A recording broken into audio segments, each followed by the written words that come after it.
Assalamualaikum semuanya. Bismillah, sehat, bahagia, dan berkecukupan ya. Amin ya robbal alamin. Karena ucapan adalah doa, jadi mari kita bicarakan yang baik-baik ya. Bismillah, Allah izinkan kita bahagia, selalu merasa lapang terhadap apapun takdir yang Allah berikan. Bismillah, kita siap menerima segala hal baik datang dalam hidup kita. Rezeki berupa kesehatan, kemudahan, ketenangan, kelapangan, lalu dikirimkan orang-orang baik dalam hidup kita, Masya Allah. Di video kali ini saya mau beberes sekalian decluttering ya, dan nanti sambil ngobrol-ngobrol sedikit. Sambil temenin saya beberes, hari ini kita akan bahas kira-kira apa aja sih yang bisa kita lakukan supaya kita mendapatkan ketenangan dalam hidup. Siapa yang ingin hidupnya tenang? Pasti semuanya ya. Hidup tenang itu situasi di mana kita merasa aman, merasa nyaman, damai, dan gak terlalu dipengaruhi tekanan dari luar. Jadi yang namanya hidup tenang itu bukan berarti hidup kita selalu mulus kayak jalan tol. Semuanya berjalan seperti maunya kita, semuanya selalu berjalan sempurna. Enggak, tapi lebih ke gimana kita itu bisa tetap tenang, gak bisa didoktrin sama keadaan dari luar. Mau ada gonjang-ganjing apapun, gak akan ngacak-ngacak mood kita. Teman-teman, ada satu kalimat yang mungkin ini bisa dijadiin satu pedoman ya, atau pegangan. Dipegang erat-erat.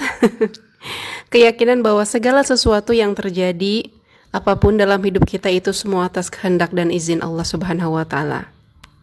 Jadi ini tuh sebuah keyakinan ya, bahwa kita tuh yakin Allah Maha Kuasa dan memiliki kendali atas segala sesuatu. Di surah Yasin ayat 82 itu dibilang bahwa segala sesuatu yang terjadi semua atas izin Allah. Hanya dengan satu perintah kun fayakun, jadilah, maka jadilah. Jadi kita gak perlu khawatir, gak perlu was-was dengan apapun yang terjadi. Itu semua udah perencanaan Allah, udah yang terbaik. Ada beberapa cara yang bisa kita lakukan supaya kita bisa mendapatkan ketenangan dalam hidup. Salah satunya adalah dengan bersyukur. Coba kita fokus pada hal-hal yang udah kita miliki dan jangan selalu fokus atau memikirkan hal-hal yang belum kita punya. Bersyukur bisa sehat, bisa punya tempat tinggal, bisa kumpul sama keluarga, bisa melihat, mendengar, bisa membedakan mana asin, mana manis. Banyak banget hal yang bisa kita syukuri. Bahkan teman-teman, sinar matahari yang datang di pagi hari sepantasnya, selayaknya itu untuk kita syukuri. Selanjutnya, coba stop untuk membandingkan diri. Membandingkan diri kita sama orang lain memang ada dampak positifnya ya. Kita jadi punya motivasi untuk berkembang, untuk tumbuh, untuk lebih maju. Tapi dampak negatifnya juga lebih banyak. Bisa menimbulkan rasa iri, tiba-tiba jadi minder karena ngerasa kita gak seperti dia. Lebih sulit untuk mensyukuri apa yang udah kita punya.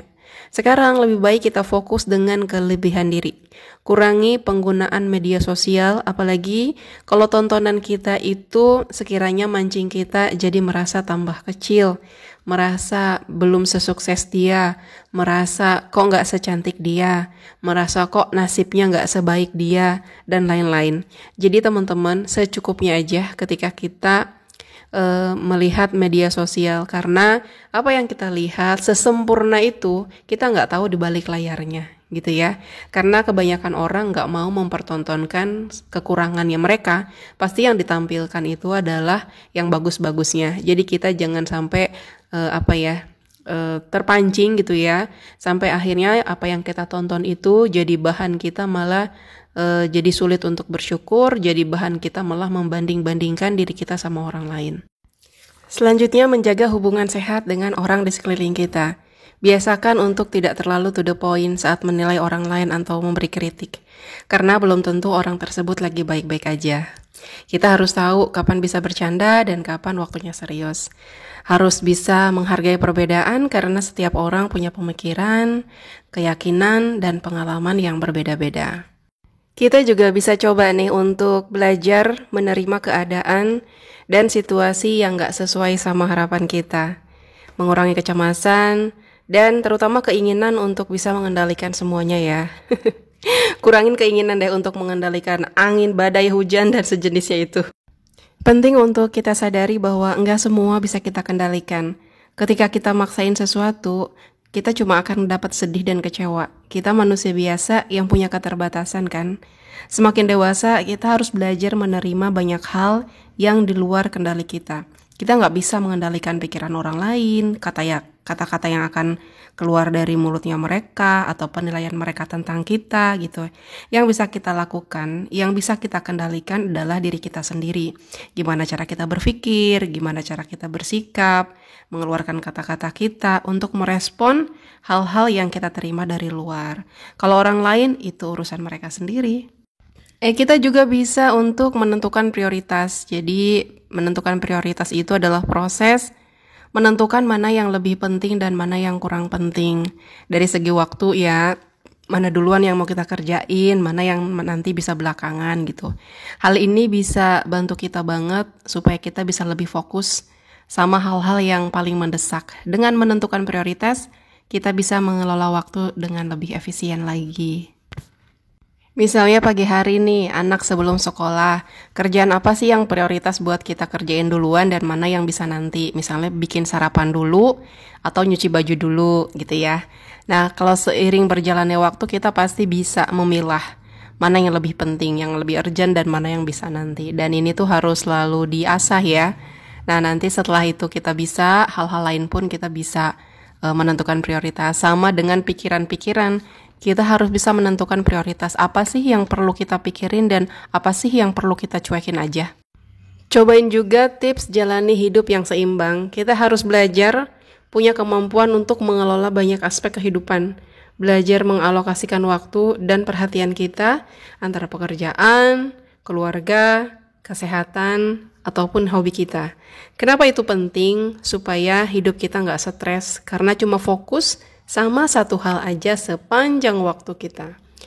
Untuk kesehatan juga harus seimbang ya, jangan cuma fokus sama fisik aja yang kelihatan sama kita, sama orang lain. Yang gelap dibikin terang, yang pesek dibikin mancung, yang lurus dibikin ikal.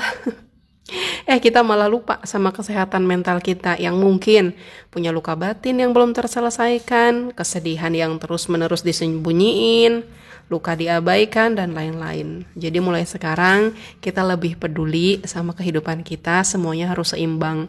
Jadi jangan kerja-kerja terus sampai lupa seneng-seneng gitu ya, sampai lupa sama kesehatan diri sendiri. Kita udah fokus sama anak, fokus aja sama anak, sampai kita lupa makan, lupa ngurus badan sendiri gitu kan. Semuanya harus seimbang supaya nggak ada kejadian gitu ya, sesuatu yang nggak kita inginkan di kemudian hari.